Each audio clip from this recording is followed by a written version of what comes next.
نحمده ونستعينه ونستغفره ونعوذ بالله من شرور أنفسنا ومن سيئات أعمالنا من يهده الله فلا مضل له ومن يضلله فلا هادي له وأشهد أن لا إله إلا الله وحده لا شريك له وأشهد أن محمدا عبده ورسوله يا أيها الذين آمنوا اتقوا الله حق تقاته ولا تموتن إلا وأنتم مسلمون يا أيها الناس اتقوا ربكم الذي خلقكم من نفس واحدة وخلق منها زوجها وبث منهما رجالا كثيرا ونساء واتقوا الله الذي تساءلون به والأرحام إن الله كان عليكم رقيبا يا أيها الذين آمنوا اتقوا الله وقولوا قولا سديدا يصلح لكم أعمالكم ويغفر لكم ذنوبكم ومن يطع الله ورسوله فقد فاز فوزا عظيما أما بعد فإن خير الحديث كتاب الله وخير الهدي هدي محمد صلى الله عليه وسلم وشر الأمور محدثاتها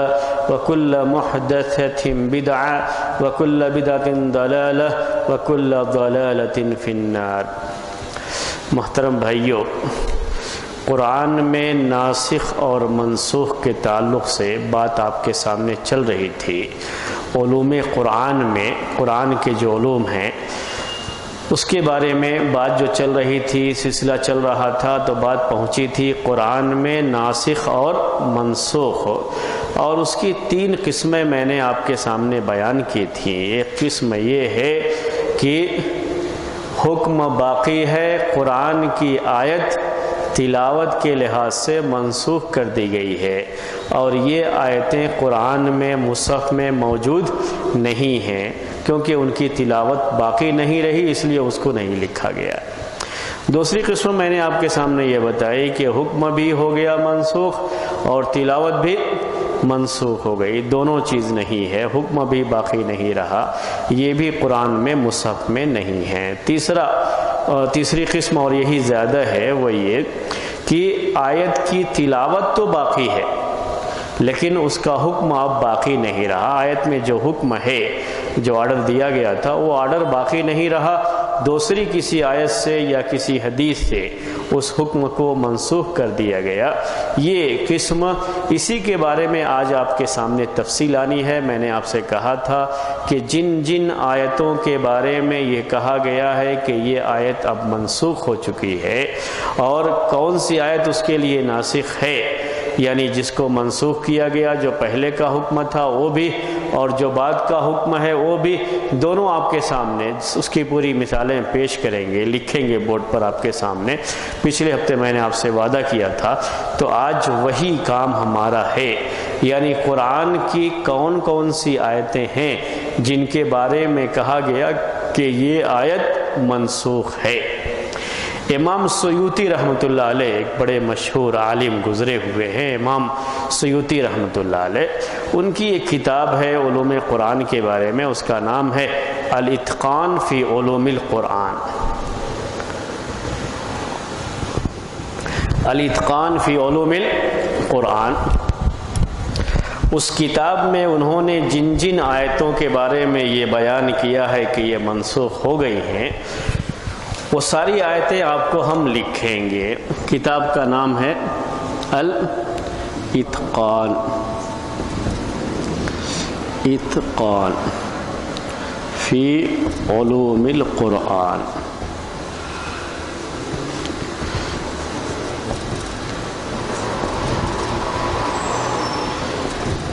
امام سیوطی رحمۃ اللہ علیہ کی یہ کتاب ہے الاتقان فی علوم القرآن۔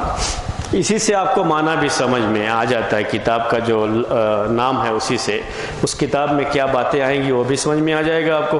الاتقان، یہ عربی زبان میں اتقان، اتقنا یتقنو، اتقان باب افعال کا مصدر کہلاتا ہے۔ اس کے معنی ہوتے ہیں بہت ہی پختہ اور ٹھوس قسم کی کوئی بات ہو، بہت ہی گہرائی میں جا کر کے، ڈیپتھ میں جا کر کے جو معلومات پیش کی جاتی ہیں اس کے بارے میں کہتے ہیں اتقان۔ بہت عمدہ انداز سے کوئی چیز بنائی جاتی ہے، بہت ہی بہتر بنائی جاتی ہے، بہت ہی ٹھوس بنائی جاتی ہے، آدمی کے پاس بہت اچھا نالج ہوتا ہے تو اس کو اتقان کہا جاتا ہے۔ تو یہ اتقان ہے فی علوم القرآن، وہ آپ سمجھ رہے ہیں علوم قرآن کے بارے میں بہت ہی ٹھوس قسم کی معلومات، اچھی قسم کی معلومات، یہ کتاب کا نام ہی ہے یہ۔ اس کتاب میں امام سیوطی رحمۃ اللہ علیہ نے جن جن آیتوں کے بارے میں لکھا ہے وہ ساری آیتیں میں لکھوں گا بھی، اور ساتھ میں جو آیت اس کے لیے ناسخ ہے وہ بھی لکھوں گا، اور صحیح بات کیا ہے اس سلسلے میں وہ بات بھی آپ کو بیان کی جائے گی۔ دونوں جو ہے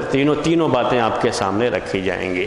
امام سیوطی رحمۃ اللہ علیہ نے اپنی کتاب میں کتنی آیتوں کے بارے میں لکھا ہے کہ یہ منسوخ ہو گئی ہیں، اس کے بارے میں پہلی بات جو ہے انہوں نے 11 آیتوں کے بارے میں لکھا ہے، 11 آیتوں کے بارے میں کہ یہ آیتیں منسوخ ہیں لیکن ان کی تلاوت ابھی باقی ہے۔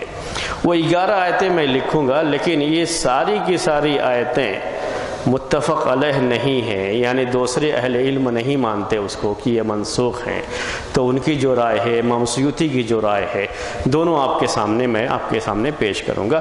خالص یہ علمی قسم کی باتیں، علمی بحثیں ہیں جو ہم کو جاننا چاہیے۔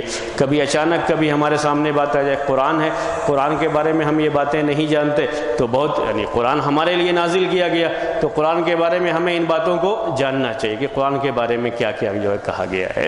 تو سب سے پہلی آیت یہ سورہ بقرہ کی ہے، سب سے پہلے سورہ بقرہ کی آیت نمبر ہے 115۔ سورہ بقرہ میں آیت ہے وَلِلَّهِ الْمَشْرِقُ وَالْمَغْرِبُ۔ میں آیت بھی لکھتا جاؤں گا اور امام سیوطی نے جو بیان کیا وہ بھی بتاؤں گا۔ وَلِلَّهِ الْمَشْرِقُ وَالْمَغْرِبُ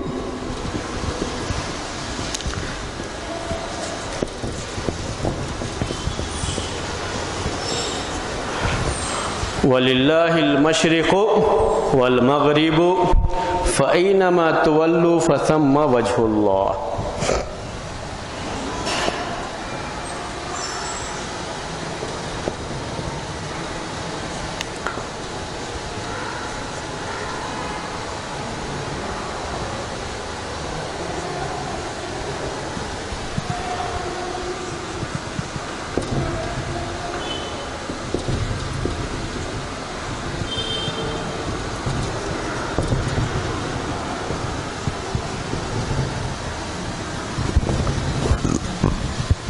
سورہ بقرہ میں 115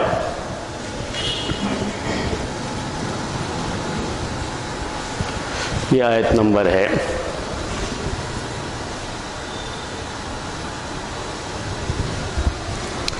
وَلِلَّهِ الْمَشْرِقُ وَالْمَغْرِبُ فَأَيْنَمَا تُوَلُّوا فَثَمَّ وَجْهُ اللَّهِ۔ کہتے ہیں یہ آیت حکم کے لحاظ سے منسوخ ہو گئی ہے، اور اس آیت کے لیے ناسخ ہے اس کے بعد والی آیتیں فَوَلِّ وَجْهَكَ شَطْرَ الْمَسْجِدِ الْحَرَامِ، یہ ناسخ ہے اس کے لیے۔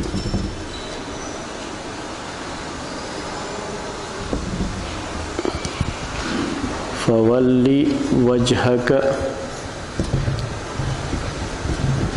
شطر المسجد الحرام۔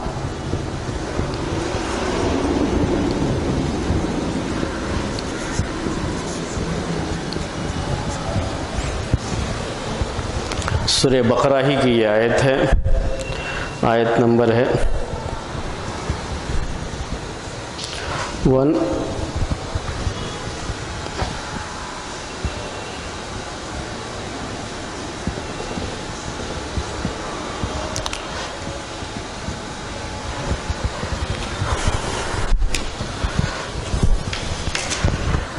سب سے پہلے یہ اچھی طرح سے ہم سمجھ لیں گے، اس کے بعد آگے بڑھیں گے اس کو، یعنی جلدی کوئی نہیں ہے کہ آج ہی ہم کو پورا پڑھ لینا ہے، آرام سے پڑھیں گے ایک ایک آیت۔ یہ پہلی آیت ہے جس کے بارے میں امام سیوطی رحمۃ اللہ نے لکھا ہے کہ آیت کا حکم منسوخ ہو گیا لیکن اس کی تلاوت باقی ہے، مصحف میں یہ آیت موجود ہے، لکھی ہوئی ہے، سورہ بقرہ میں 115 ہے، وَلِلَّهِ الْمَشْرِقُ وَالْمَغْرِبُ فَأَيْنَمَا تُوَلُّوا فَثَمَّ وَجْهُ اللَّهِ، اور سورہ بقرہ ہی میں بعد میں آیت نازل ہوئی ہے اور یہ اس کے لیے ناسخ ہے، فَوَلِّ وَجْهَكَ شَطْرَ الْمَسْجِدِ الْحَرَامِ۔ ناسخ کہتے ہیں اس آیت کو جو بعد میں آئے ہیں، درس میں ان کو بتا دیں، اس آیت کو جو پہلے والے حکم کو بدلتی ہے جو آیت. پہلے جو حکم آیا تھا اللہ تعالیٰ کا، اس حکم کے بعد جو دوسرا حکم آتا ہے تو دوسرے والے حکم کو ناسخ کہتے ہیں، پہلے والے حکم کو منسوخ کہتے ہیں عربی میں. تو یہ آپ کو ٹیکنیکل ورڈ یہ اس کا یاد رہنا چاہیے، منسوخ اور ناسخ. اب پہلے کا معنی بتائیے آپ. وَلِلَّهِ الْمَشْرِقُ وَالْمَغْرِبُ فَأَيْنَمَا تُوَلُّوا فَثَمَّ وَجْهُ اللَّهِ. آپ ہی بتائیے تو آپ کو زیادہ اچھی طرح سمجھ میں آئے گا. وَلِلَّهِ الْمَشْرِقُ وَالْمَغْرِبُ فَأَيْنَمَا تُوَلُّوا فَثَمَّ وَجْهُ اللَّهِ.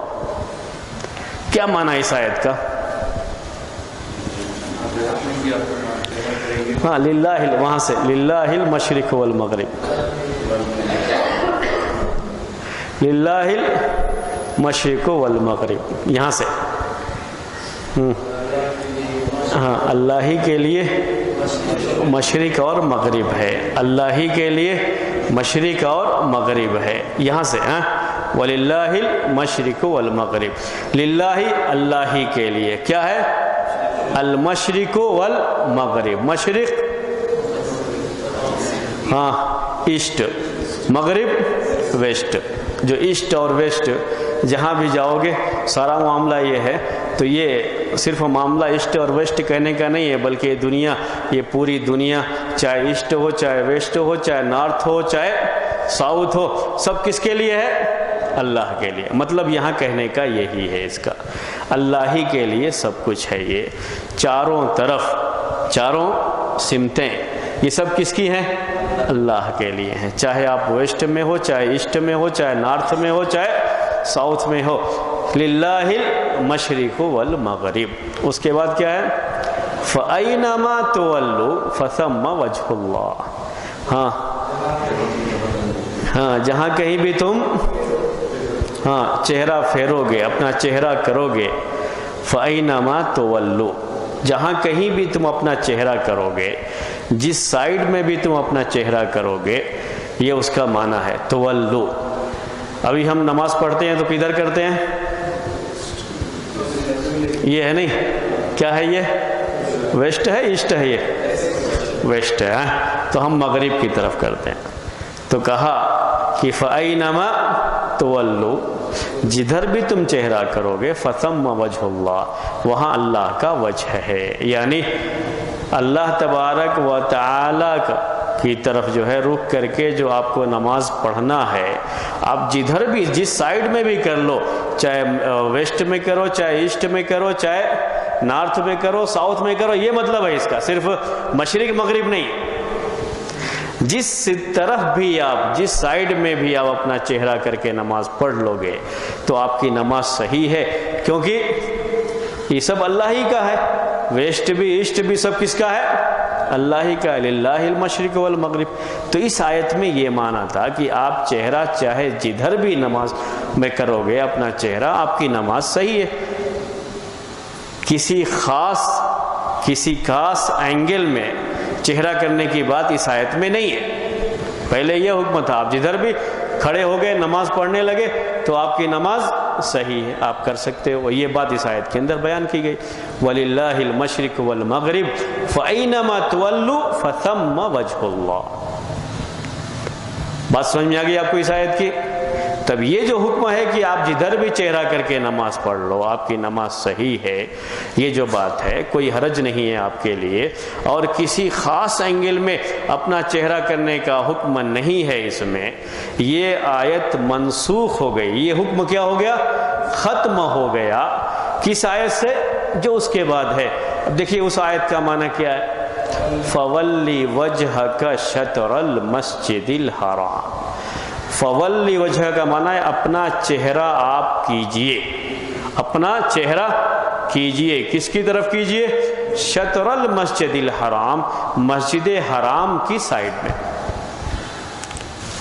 مسجد حرام کے سائیڈ میں آپ اپنا چہرہ کیجئے. ہم یہاں ہندوستان میں مسجد حرام ہمارے لیے ویسٹ میں ہے تو ہم کو ویسٹ میں چہرہ کرنا ہے. کہیں دنیا میں ایسٹ میں بھی ہوگی، ان کو کدھر کرنا ہے؟ ایسٹ میں کرنا ہے. اور اور ساؤتھ بھی کہیں پڑے گا، دنیا میں چاروں طرف اپنے اپنے لحاظ سے وہ جس کے یہاں جس لحاظ سے مسجد حرام ہے اس کے لحاظ سے اس کو کرنا ہے۔ تو اصل اب کیا ہے؟ ویسٹ اور ایسٹ نہیں، بلکہ مسجد حرام، یہ اصل ہے۔ مسجد حرام کی طرف چہرہ کر کے نماز پڑھنا ہے، یہ اللہ تبارک و تعالیٰ نے بیان کیا۔ اور اس کے بعد سے مسجد حرام کی طرف اگر چہرہ کر کے نماز نہیں پڑھیں گے تو نماز نہیں ہوگی۔ یہی ہے نہیں؟ آپ ادھر چہرہ کر کے نماز پڑھ لیں گے تو نماز نہیں ہوگی۔ نماز میں چہرہ ادھر کرنا آپ کے لیے ضروری ہو گیا۔ کہیں آپ گئے، آپ کو معلوم نہیں ہے، میں مسئلہ تھوڑا واضح کر دوں آپ کے سامنے، کہیں آپ گئے سفر میں اور آپ کو معلوم نہیں ہے، اس مسجد میں آ کر کے تو معلوم ہے کہ یہی قبلہ ہے، آسانی سے آپ کو پتہ لگ جا رہا ہے کہ یہی قبلہ ہے، اس میں اگر آپ ادھر رک کر کے نماز پڑھیں گے تو آپ کی نماز نہیں ہوگی۔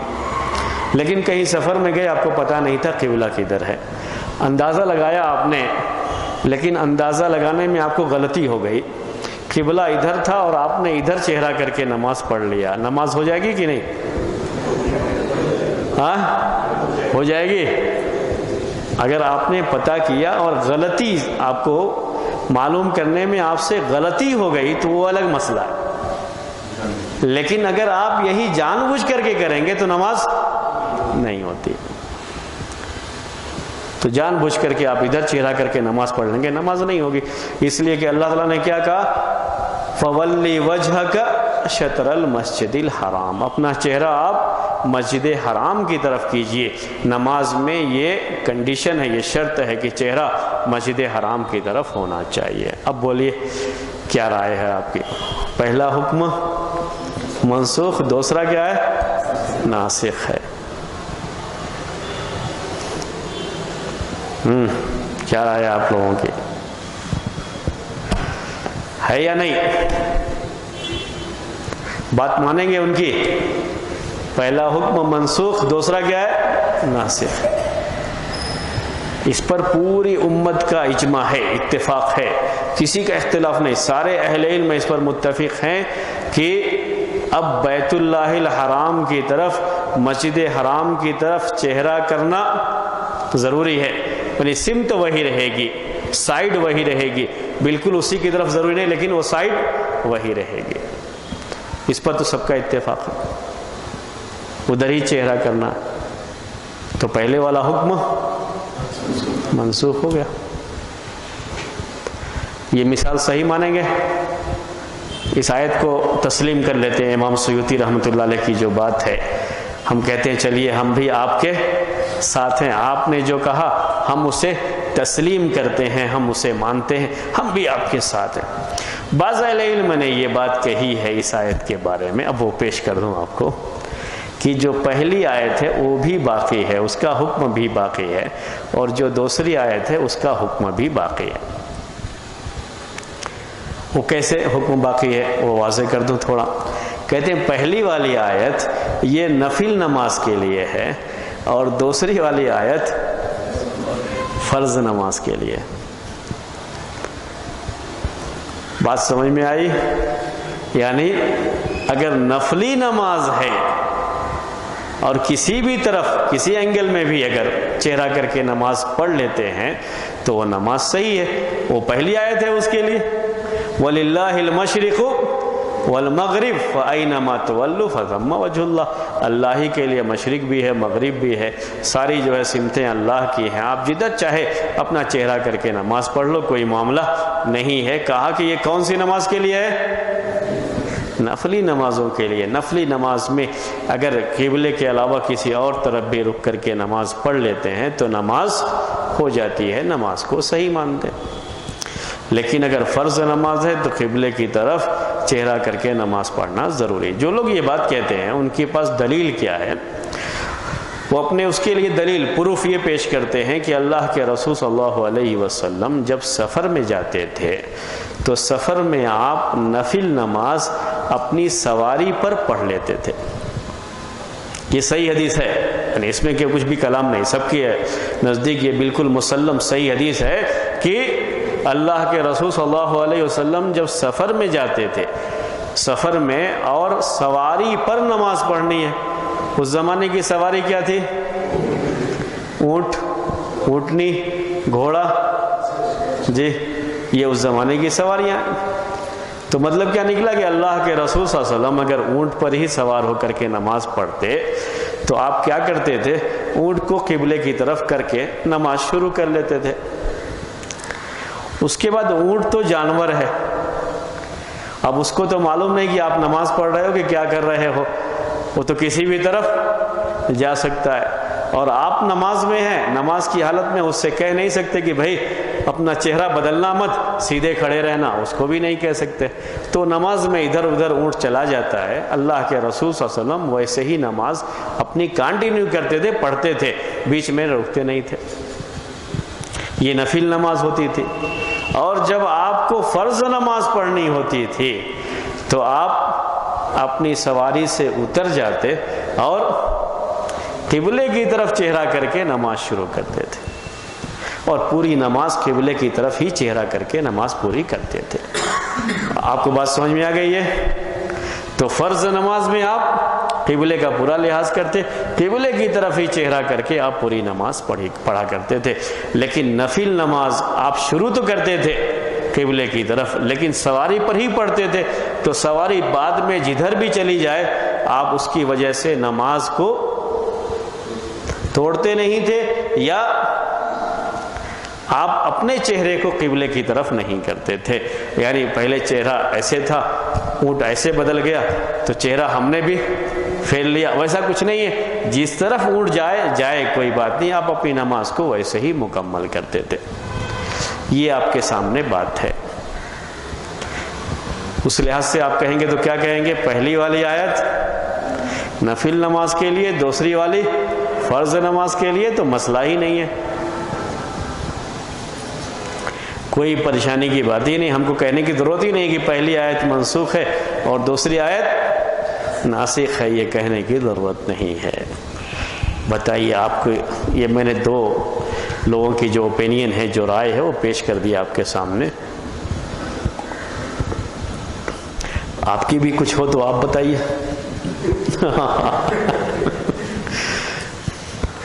دونوں باتیں ذہن میں رہنی چاہیے، اس سے فائدہ ہوتا ہے، بڑا علمی فائدہ ہوتا ہے اس میں. خالص علمی بحث ہے یہ، میں پہلے شروع میں آپ کو بول دیا ہوں، لیکن آپ کو بڑا فائدہ ہوگا اس سے. یہ پورا قرآن کے بارے میں جان جائیں گے کہ کہاں کہاں قرآن میں اس طرح کی آیتیں ہیں جس کے بارے میں یہ بات کہی گئی، تو آپ کو بڑا فائدہ ہوگا بعد میں اس کا. بات ٹھیک ہے؟ یہ آپ کو پہلے والی بات زیادہ مناسب لگتی ہے یا بعد والی؟ ہاں، پہلے والی، جس میں یہ کہا گیا کہ پہلی منسوخ ہے اور بعد والی ناسخ ہے، وہی زیادہ مناسب لگتی ہے. کیوں زیادہ مناسب لگتی ہے وہ بات؟ پہلے ہاں، اللہ کے رسول صلی اللہ علیہ وسلم جو ہے یہ جب رہتے تھے گھر میں، مسجد میں، تو ہمیشہ آپ کدھر رک کر کے نماز پڑھتے ہیں؟ مسجد حرام کی طرف.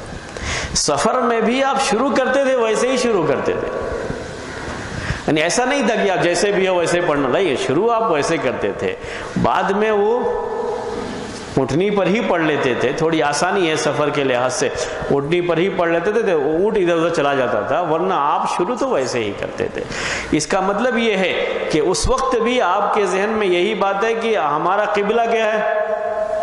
مسجد حرام ہے، یہی ہے بس. ورنہ اگر یہ بات ہوتی تو چاہے فرض نماز ہو چاہے نفل نماز ہو، آپ اونٹنی پر شروع کرتے ہوئے کہیں بھی کسی بھی طرف اونٹنی کا چہرہ ہو آپ شروع کریں، لیکن آپ ایسا کرتے نہیں تھے.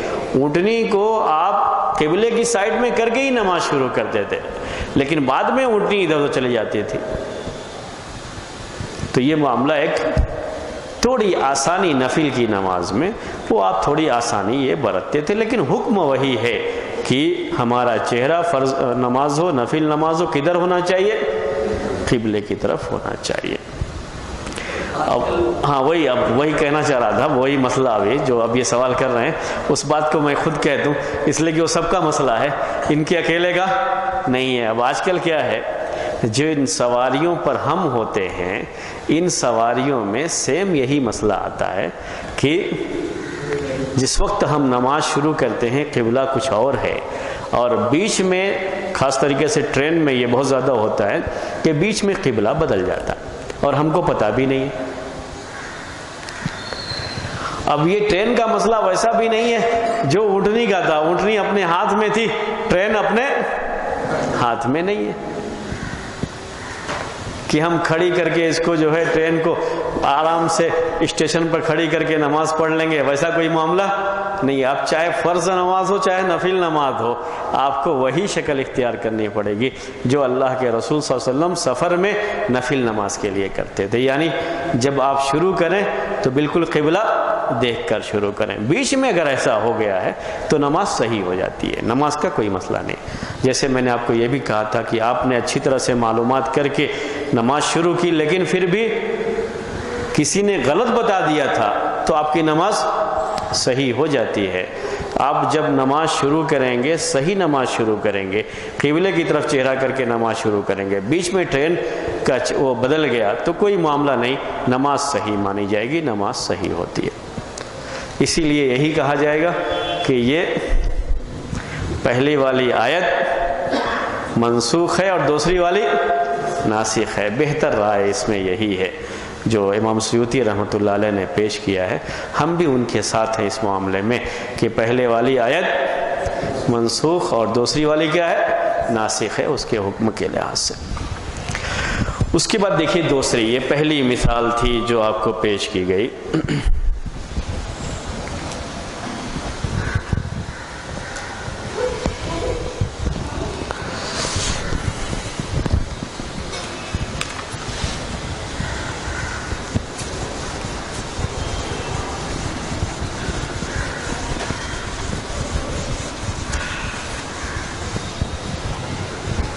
دوسری آیت جس کے بارے میں امام سیوطی رحمۃ اللہ علیہ نے لکھا ہے، وہ آیت لکھتے ہیں کتب علیکم اذا حضر احدکم الموت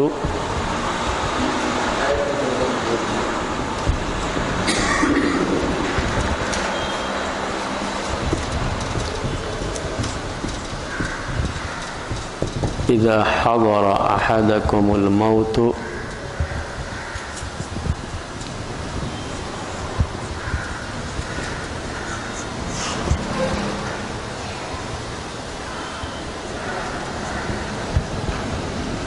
ان ترک خیرا الوصیۃ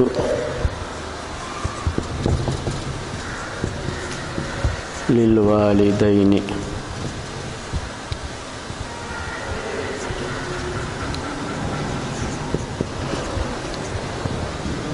والاقربین۔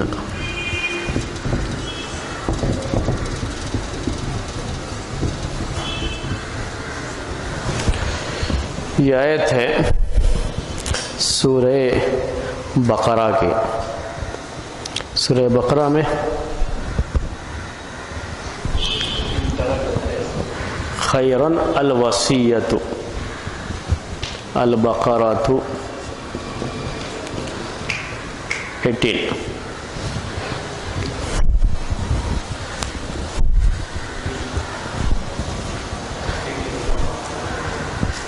ہاں 18۔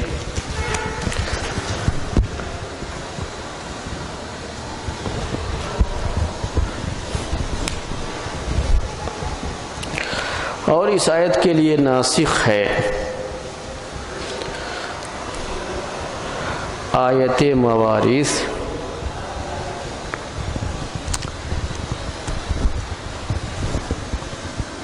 یہاں ہم نے ناسخ تھوڑا سا لکھ کر کے وہ لکھیں گے یوصیکم اللہ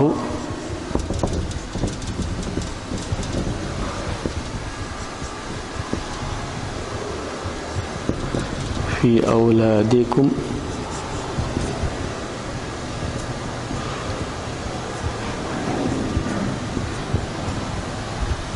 للذکر مثل حظ الأنثيين.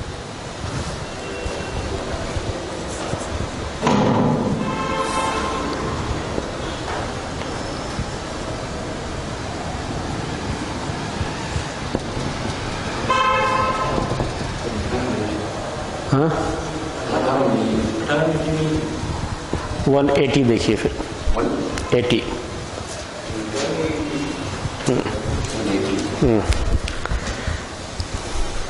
کبھی یہ مسئلہ ہو جاتا ہے.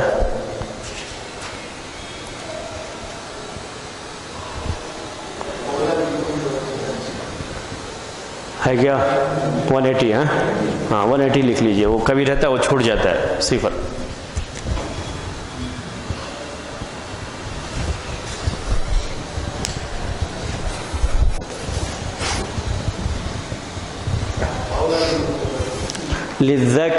للذکر مثل حظ الانثیین. یہ سورہ نساء میں ہے. سورہ نساء آیت نمبر کیا ہے میں دیکھ کے بولتا ہوں، کیونکہ اس آیت کو کہتے ہیں آیت الموارث. تو کتابوں میں صرف اتنا ہی لکھا جاتا ہے آیت الموارث. یہ نام ہے اس کا آیت الموارث.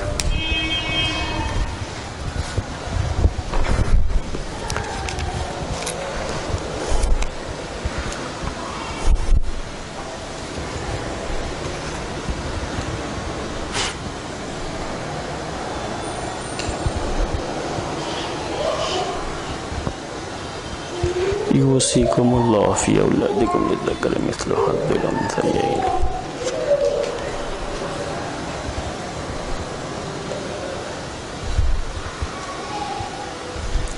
یہ آیت نمبر 11 ہے.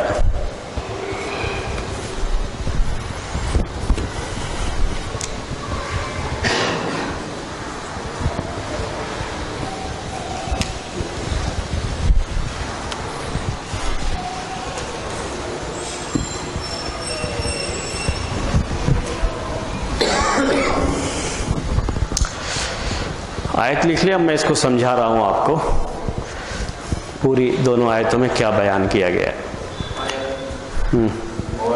ہاں آیت الموارث کہتے ہیں اس کو. آیت الموارث یعنی اس آیت میں کس کو کتنا حصہ ملے گا مرنے کے بعد کسی کے، اس کا پورا بیان ہے اصل. تو اس کو کہتے ہیں آیت موارث. سمجھا رہا ہوں اس کو. جو بورڈ پہ لکھا ہے صرف لکھ لیجئے. ابھی میں اس کو پورا سمجھا رہا ہوں دونوں آیتوں میں کیا بیان کیا گیا.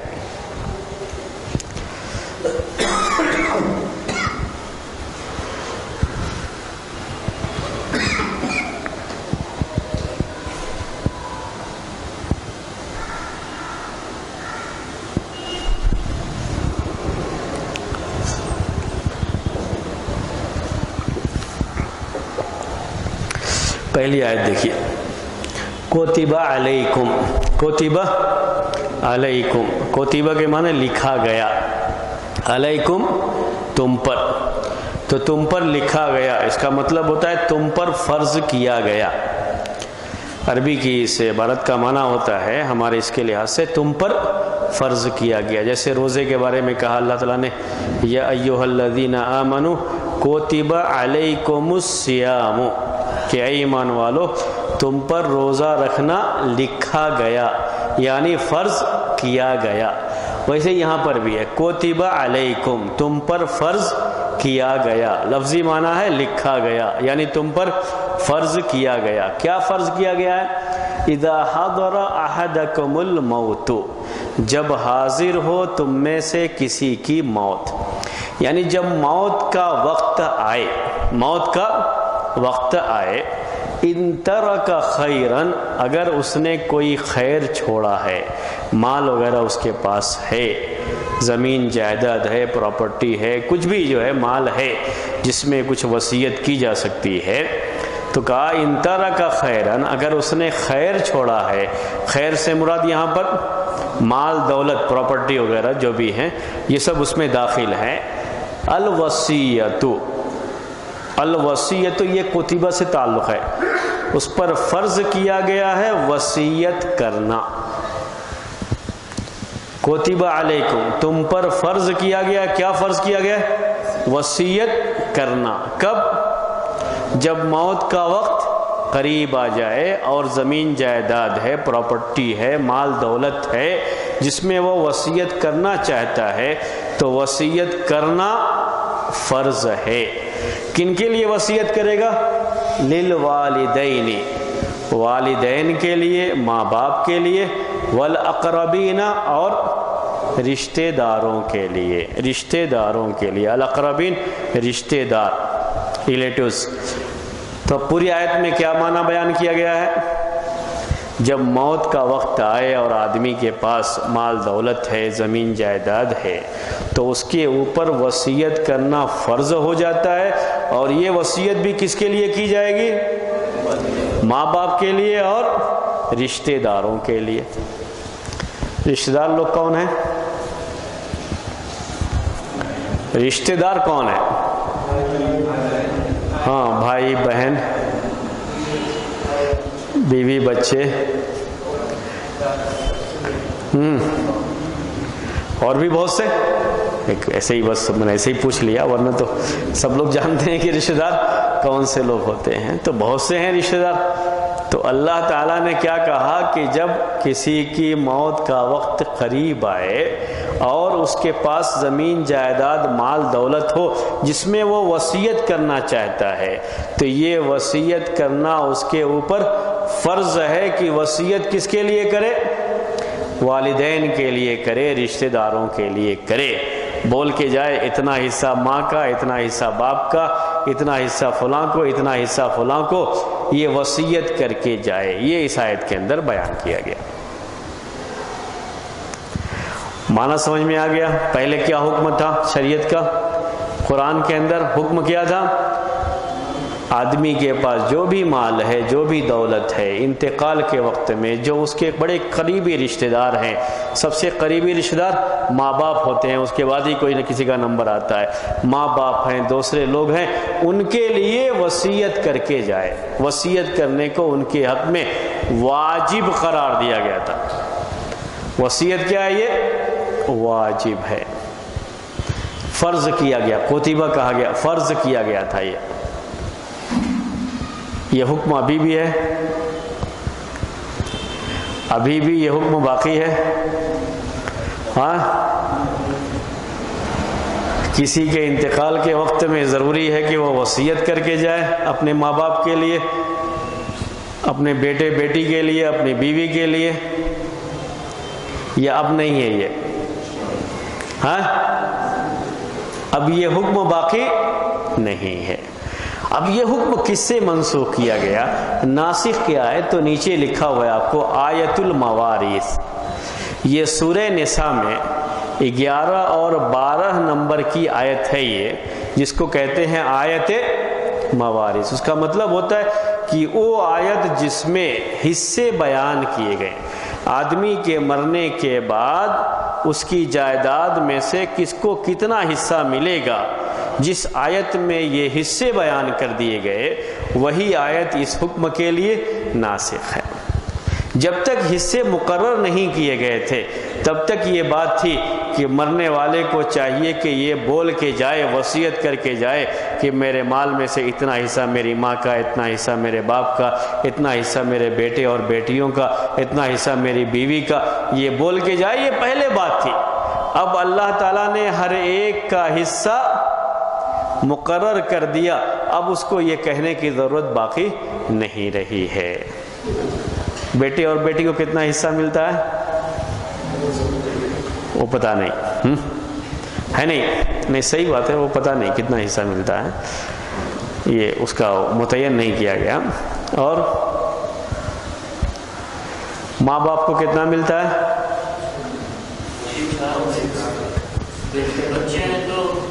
جی، بچے کا الگ، بچے ہوں تو الگ مسئلہ ہے، اور بچے نہ ہوں تو الگ مسئلہ ہے۔ ایسے بیوی کا بھی، جو آپ بول رہے تھے نا، وہ بیوی کا، تو بیوی کا مسئلہ بچے ہوں تو الگ ہے اور بچے نہ ہوں تو الگ مسئلہ ہے۔ ایسے ہی ماں باپ کا ہے، اس کی پوری ڈیٹیل ہے، اس کی پوری ڈیٹیل ہے۔ اب آپ کو اس میں پوری باتیں تو نہیں بیان کر سکتے، وہ قرآن میں جو بیان کیا گیا وہ یہی ہے کہ اگر کسی مرنے والے کے صرف اولاد ہیں، ماں باپ نہیں ہیں، بیوی بھی نہیں ہے، ماں باپ نہیں ہے، دادا دادی بھی نہیں ہیں، اور اس کی اپنی اولاد بیٹا اور بیٹی ہیں، اس وقت اس کا مال بیٹا اور بیٹی میں تقسیم کریں گے، اس طریقے سے کہ بیٹی کو بیٹے کے آدھا ملے۔ یہ مطلب وہ ہے یوصیکم اللہ فی اولادکم للذکر مثل حظ الانثیین، یہ معنی یہاں سے شروعات ہوتی ہے، یہ پورا نہیں ہے، اسی لیے میں نے لکھ دیا آیت الموارث۔ وہ آیت نمبر سورہ نساء کی 11-12 ہے، وہ آپ چاہیں تو اس کو بعد میں دیکھ لیجئے آرام سے اللہ تعالیٰ نے، لیکن وہ بغیر سمجھائے سمجھ میں نہیں آتا، کبھی بھی یاد رکھ لیجئے، یہ صرف ترجمے سے سمجھ میں نہیں آئے گا آپ کو کس کو کتنا حصہ ملے گا، وہ پوری تفصیل آپ کو بتانی پڑے گی کہ کس کو کتنا حصہ ملے گا، وہ ایک الگ بات ہے، ایک الگ جو ہے بحث ہے پوری۔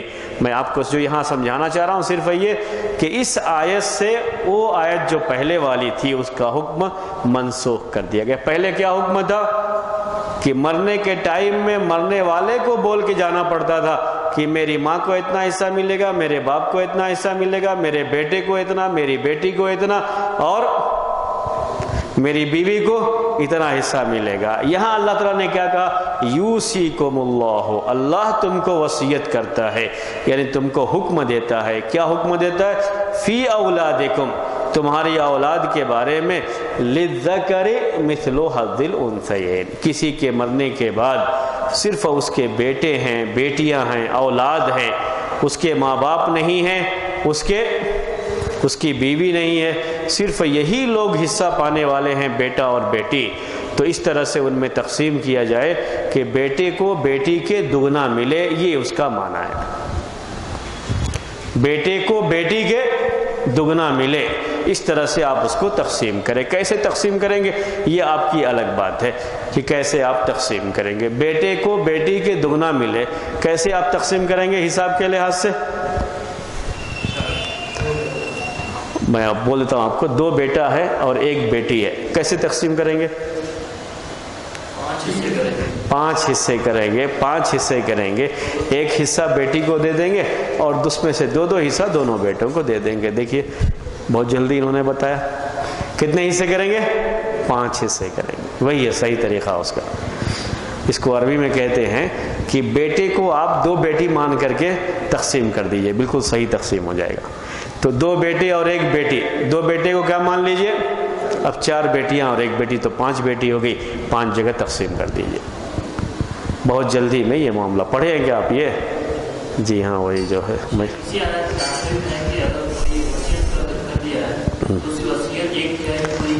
جی ہاں جی اب وہ سمجھانا اب آپ کو جو ہے، تو یہ کہا جاتا ہے کہ یہ آیت میراث یہ ناسخ ہے کس کے لیے؟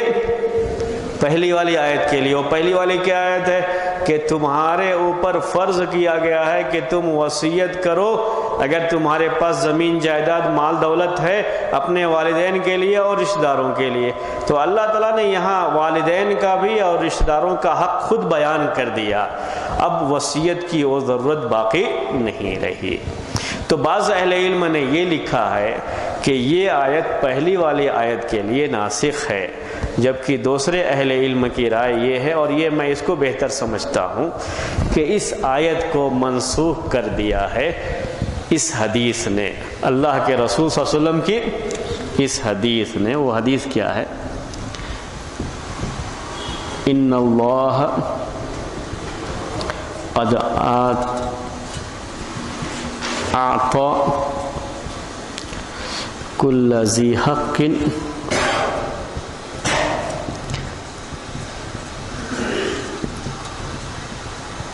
كل ذي حق حقه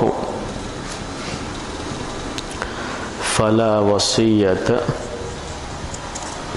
لوارث۔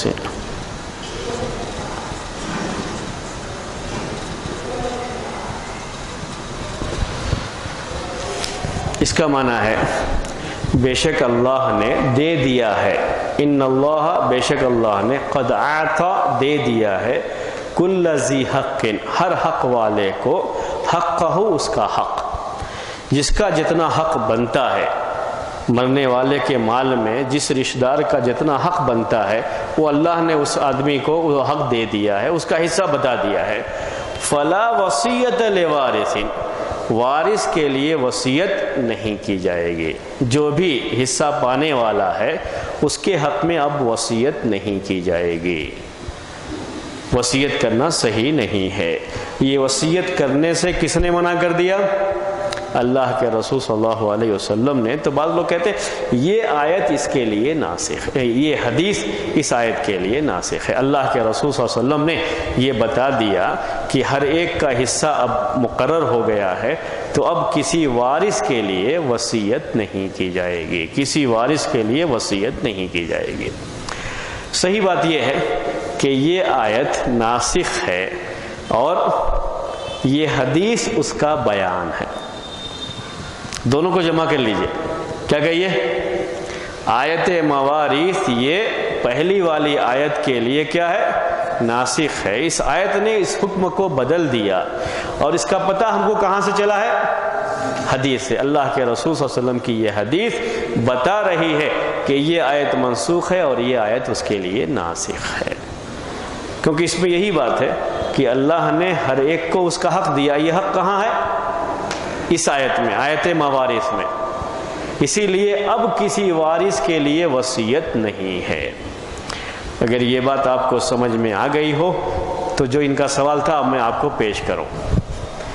یہ وارث وصیت کو کہا گیا ہے کہ اس کو منسوخ کر دیا گیا، جبکہ آیت موارث میں بھی یہ بات ہے کہ وصیت جو کیا ہے مرنے والے نے اس وصیت کو نافذ کیا جائے گا، یعنی اس وصیت کے لحاظ سے وہ مال دیا جائے گا. اب اس کو سمجھا دیتا ہوں آپ کو کہ کیا یہ مسئلہ ہے. پہلے جو وصیت تھی کتب علیکم اذا حضر احدکم الموت، دیکھیے وہ آیت، اور میں آپ کو کھڑے ہو کر کے سمجھاؤں تو ہی زیادہ سمجھ میں آئے گی بات. ہو جو اس میں کہا گیا ہے کہ تمہارے اوپر وصیت کرنا فرض کیا گیا ہے، یہ وصیت کس کے لیے تھی؟ والدین کے لیے اور رشتہ داروں کے لیے. والدین کے لیے، رشتہ داروں کے لیے یہ وصیت تھی. یہ حکم منسوخ ہو گیا کیونکہ والدین کا حصہ مقرر کر دیا گیا اور رشتہ داروں کا حصہ مقرر کر دیا گیا. لیکن جن کے حصے مقرر نہیں کیے گئے ہیں، جو وارث نہیں ہیں، ان کے لیے وصیت ابھی بھی کی جائے گی. وصیت کرنا منسوخ نہیں ہے. منسوخ کیا ہے؟ والدین کے لیے وصیت کرنا. جن رشتہ داروں کو اللہ نے حق دے دیا کہ مرنے کے بعد ان کو اتنا حق ملے گا، ان کے رشتہ دار میں جو ان کے رشتہ دار ان کے انتقال کر گئے ہیں اس میں اتنا حق ملے گا، اس کے بارے میں اب وصیت نہیں کی جائے گی.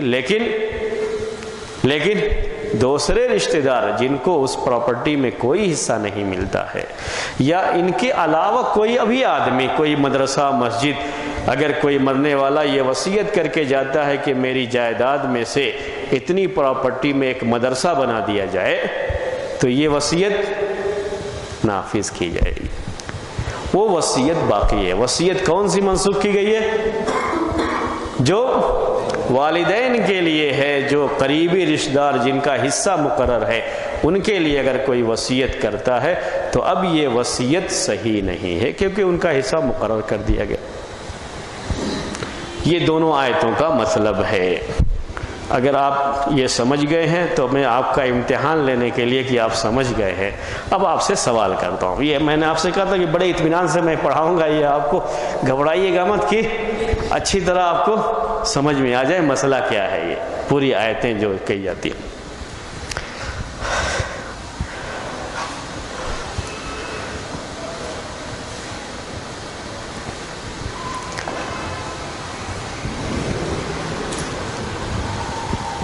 آپ میں سے ہی ہم کسی کو اختیار کرتے ہیں مثال سمجھانے کے لیے اور سوال کرنے کے لیے، تو کبھی بھی آپ ناراض نہیں ہوں گے. کبھی بھی نام آئے کسی کا بھی تو یہ ذہن میں رکھ لیں. جی آپ کا نام؟ شاہ نواز. یہ شاہ نواز ہیں. تھوڑی دیر کے لیے فرض کر لیجئے کہ ہاں یہ بیٹے ہیں. نام ہم جو ہے جن کا انتقال ہوگا وہ نام دوسرا رکھیں گے، آپ میں سے کسی کا نہیں رکھیں گے. ذہن میں رکھ لیجیے. وہ نام کا مقام ہے جو ہے آپ لوگ پریشان نہ ہوں اس کے لیے. جو ہے زید نام ہے ایک شخص کا، اس کا انتقال ہو رہا ہے. موت کا وقت قریب ہے، اس کو یہ ہے کہ اب میرا انتقال ہو جائے گا، تو اس نے شاہنواز ان کے بیٹے کا نام ہے، اس نے شاہنواز کے لیے زید نے یہ وصیت کر دیا کہ میرے مرنے کے بعد میرا پورا مال شاہنواز کو جائے گا، جتنی بھی پراپرٹی ہے کس کو جائے گی؟ شاہنواز کو، فراز۔ جبکہ اس کے ایک دوسرے بیٹے ہیں، اس کا نام ہے فراز، تیسرے بیٹے ہیں عبداللہ۔ لیکن باپ جو زید ہے اس نے کیا کہہ دیا مرنے کے ٹائم میں؟ وصیت کیا کر دیا کہ میری پوری جائیداد کس کو جائے گی؟ شاہنواز کو۔ آپ خوش ہو جائیے، آپ کا مسئلہ حل ہے۔ بقیہ یہ دونوں بیچارے جو ہے کہہ دیا ان دونوں کا حصہ نہیں، وصیت کر دیا کہ میری پوری پراپرٹی شاہنواز کو جائے گی۔ اب بتائیے اس وصیت کو مانیں گے یا نہیں مانیں گے؟ نہیں مانیں گے، کیوں؟ یہ جو وصیت کرنے کا حق تھا کسی بھی مرنے والے کا، یہ حق کیا کر دیا گیا ہے؟ کسی ایسے رشتہ دار کے بارے میں جس کا حصہ مقرر کر دیا گیا، اب یہ حق ختم ہو چکا۔ جس کو حصہ ملنے والا ہے اس کے بارے میں وصیت کر ہی نہیں سکتا، حق ہی نہیں وصیت کرنے کا اس کو۔ اس زید کو یہ حق ہی نہیں تھا کہ شاہنواز، فراز اور عبداللہ کے بارے میں وصیت کرے۔ اس کو حق کیا تھا؟ ان کے علاوہ جن کا حصہ اللہ نے مقرر نہیں کیا ہے ان کے بارے میں اگر وصیت کرتا تو اس وصیت کو نافذ کرتے تھے، مانتے تھے۔ اس کے لیے ایک دوسری مثال دوں گا، لیکن اس سے پہلے بھی ایک بات ذہن میں رکھ لیجئے، یہ کسی اور کے بارے میں بھی جو وصیت کا حق ہے وہ صرف 1/3 مال میں ہے۔ اپنے پورے مال کو تو کبھی بھی وصیت نہیں کر سکتا کسی کے بارے، صرف 1/3 حصے میں وصیت وہ کر سکتا ہے، اتنا اس کو حق ہے کہ وہ کسی کے لیے وصیت کرتا ہے۔ اب دوسری مثال آپ کو دیتا ہوں، یہ بھی مسئلہ ہے، تھوڑی دیر کے لیے آپ لوگ ناراض ہوئے بغیر۔ سیم مثال،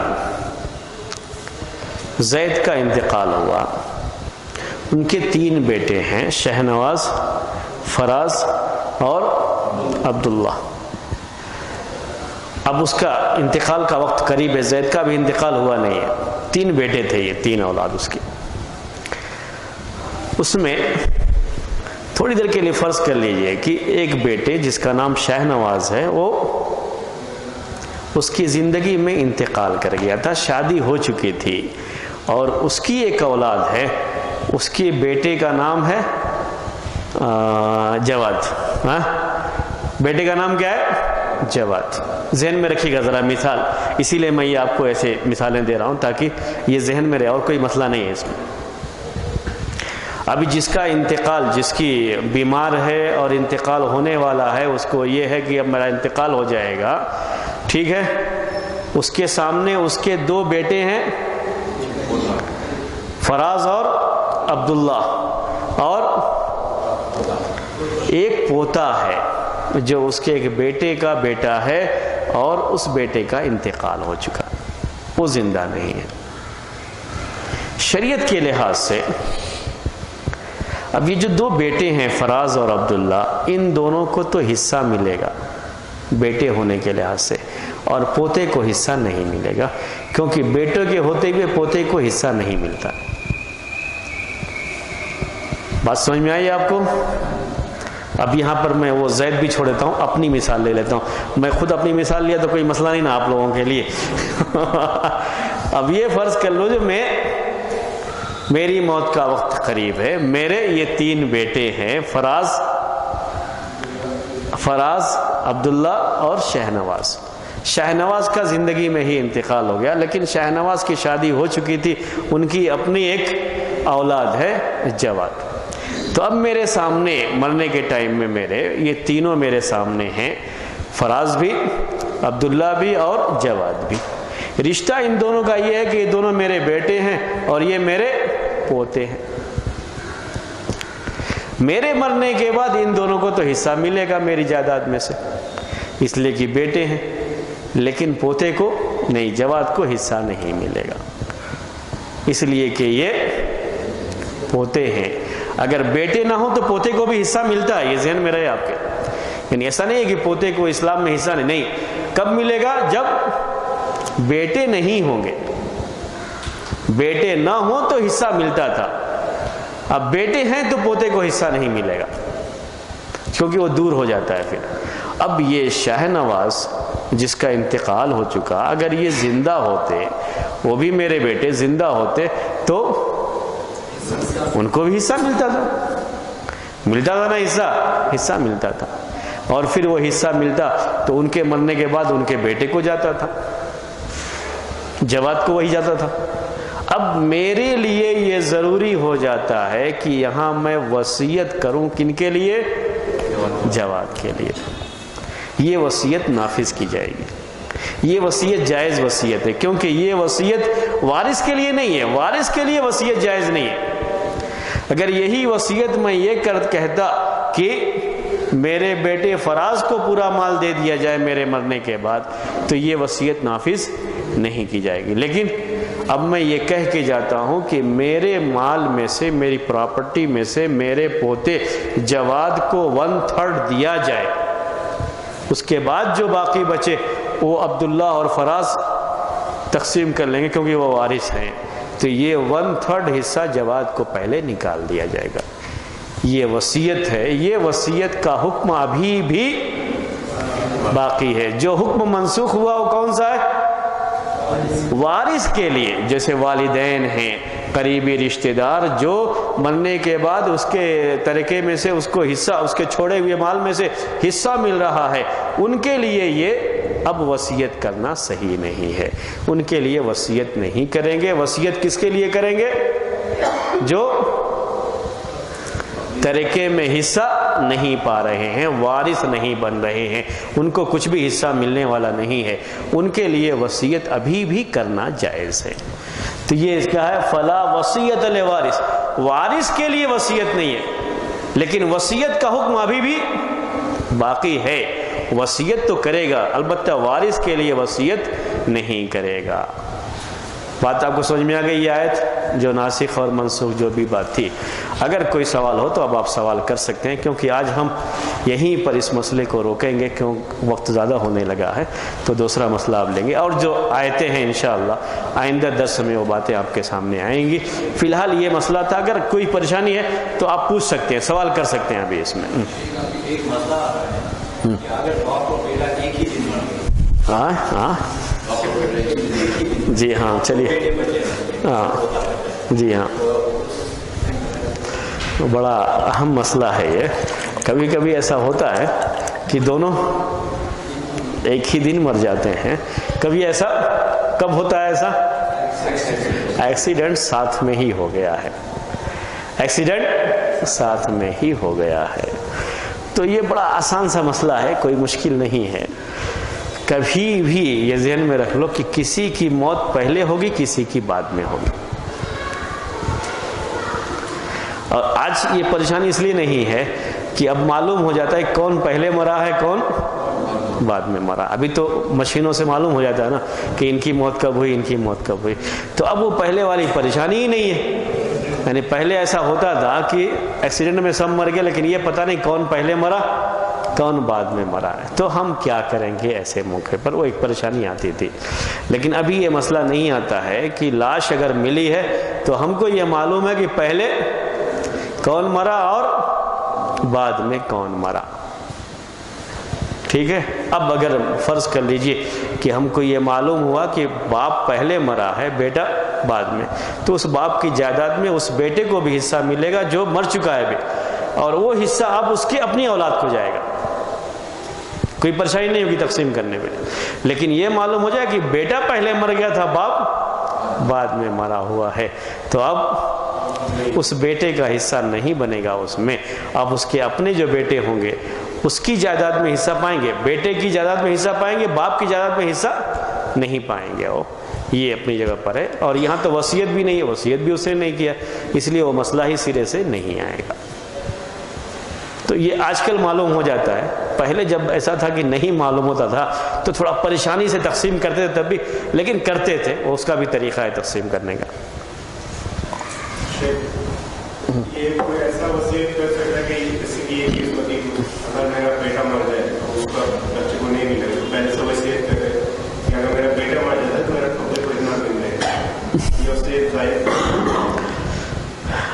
اب دیکھیے آپ جو کہنا چاہ رہے ہیں نا اس میں دو شکلیں ہیں. ایک شکل کیا ہے کہ کسی ایک بیٹے کے بارے میں بول رہا ہے کہ اگر وہ مر جائے تو, اور دوسرے بیٹے ہیں ابھی, یہی نہ کہنا چاہ رہے ہیں آپ؟ کوئی بھی ایک بیٹا اگر مر جائے تو اس کو حصہ نہیں ملنے والا بچے کو, کوئی بھی بیٹا اگر مر جائے تو ایسا کرتے ہیں. ہاں, تو جو ہے پوتے کو حصہ جو ہے اتنا دے دیا جائے, اگر ایسا رہے, وصیت ایسے رہے, اگر میری زندگی میں انتقال ہو گیا تو ایسا کر دیا جائے, وصیت تو ایسے ہی کریں. اصل میں اس وصیت کی ضرورت کب پڑتی ہے؟ جب زندگی میں انتقال ہو چکا ہو. اس کو کیا معلوم کہ کسی کا انتقال ہوگا یا سب زندہ رہیں گے, یہی اسی کا انتقال ہوگا. بس یہ ہے کہ ایک تو ڈر تو سب کو ہی لگا رہتا ہے, ہو سکتا ہے کہ وہ سب کا ہی پہلے انتقال ہو جائے, کوئی نہ بچے. تو پوتے کو حصہ ملتا ہے اصل شریعت میں. شریعت میں پوتے کو حصہ ملتا ہے. کب نہیں ملتا ہے؟ جب بیٹا موجود, تب نہیں ملتا ہے بس. اگر بیٹا نہیں ہے تو وہ حصہ جو بیٹے کو جاتا ہے وہ کس کو چلا جاتا ہے؟ پوتے کو چلا جاتا ہے. جی, یعنی سارے بیٹے انتقال کر کے زندگی میں, لیکن پوتے ہیں تو پوتوں کو حصہ چلا جائے گا. کلالہ کا یہ ہے کہ نہ ماں باپ ہے نہ بیٹا بیٹی. ایسے بھی کچھ لوگ ہوتے ہیں کہ جن کی نہ اولاد ہے اور نہ ماں باپ ہے. کب ایسا ہوتا ہے؟ کسی کی شادی نہیں ہوئی ہے, اب عمر زیادہ اگر ہو جائے 60-70 کی تو ویسے بھی ماں باپ زندہ نہیں بچتے ہیں. اب اس کی وفات ہوتی ہے تو نہ اس کے ماں باپ ہیں اور نہ اولاد ہے, تو ایسے کے لیے کہتے ہیں کلالہ. اب اس کے بھائی بہن کو حصہ جاتا ہے اس کی جائیداد میں. ڈاکٹر فا عبد الرحیم کا نام سنا ہوگا آپ لوگوں نے, کتاب جو پڑھتے رہتے ہیں دروس اللغہ. کیا ہے وہ؟ فا عبد الرحیم. ان کا معاملہ کیا ہے؟ وہ کلالہ ہی ہے. جو آپ پوچھ رہے تھے نا وہی معاملہ ان کا ہے. اب جس عمر میں وہ پہنچ گئے, اب ان کے ماں باپ تو ہیں نہیں, ان کی اپنی بیوی بچے نہیں ہیں. اب ان کے انتقال کے بعد ان کی جائیداد لینے والا کون ہے؟ ان کے بھائی بہنوں کو ہی جائے گا, کسی کوئی ہے نہیں ان کے پاس. اسی کو کہتے ہیں کلالہ وارث بنتا ہے. تو اسی لیے ایسے لوگ زیادہ تر اپنی جائیداد, اپنا پیسہ خود ہی خرچ کر دیتے ہیں. ہمیشہ وہ سفر کرتے رہتے, لندن, امریکہ, فلاں جو بھی ہے زندگی میں خرچ کر لو. ہمارے بعد بھی اولاد ہے جن کو جانے والا ہے, وہ تو بھائی بہنوں کو جائے گا, اس سے اچھا اپنی ذات پہ ہی خرچ کر لو. اکثر خود ہی ایسے ہی خرچ کر دیتے ہیں. خیر, تو یہ دوسرا مسئلہ ہو گیا. بہت سارے لوگ بیٹیوں کو حصہ نہیں دیتے. اصل میں لوگ نہیں دیتے, بلکہ ان کے مرنے کے بعد جو رشتہ دار ہیں وہ لوگ نہیں دیتے. نہیں, وہ جیسے بہت سارے, جیسے یو پی بہار میں بہت سارے لوگ کرتے ہیں کہ بیٹی کے شادی پہ خرچہ کر لیے تو اور ان کا کوئی حصہ نہیں ہے. نہیں, وہی بولا نا, وہ نہیں دیتے. وہ تو ان کا معاملے کو تو مر چکے. اب جب تقسیم کرتے ہیں تو جو تقسیم کرنے والے ہیں وہ نہیں دیتے. تو غلطی وہاں پہ ہوتی ہے کہ تقسیم کرنے والے حصہ نکالتے نہیں. وہ سوچتے ہی نہیں کہ ان کا بھی حصہ بنتا ہے. یہ سوچ ہی نہیں رہتی کہ ان کا بھی حصہ بنتا ہے. وہ یہ سوچتے ہیں کہ جو ان کے اوپر خرچ کر دیا گیا, یا آئندہ بھی جو خرچ کرتے رہتے ہیں, ہمیشہ خرچ ان کے اوپر ہوتا ہی رہتا ہے, تو وہی ان کا حصہ ہو گیا. وہ غلط ہے, وہ سوچ ہی غلط ہے. ہاں, گناہ تو ہوگا, اس میں کوئی شبہ نہیں. اگر آپ کے سوالات ختم ہو گئے ہوں تو شروع کیا جائے.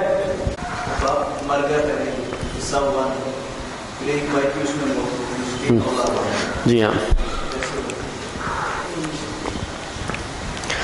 4 بیٹے ہیں, باپ کا انتقال ہو گیا اور 4 بیٹے ہیں.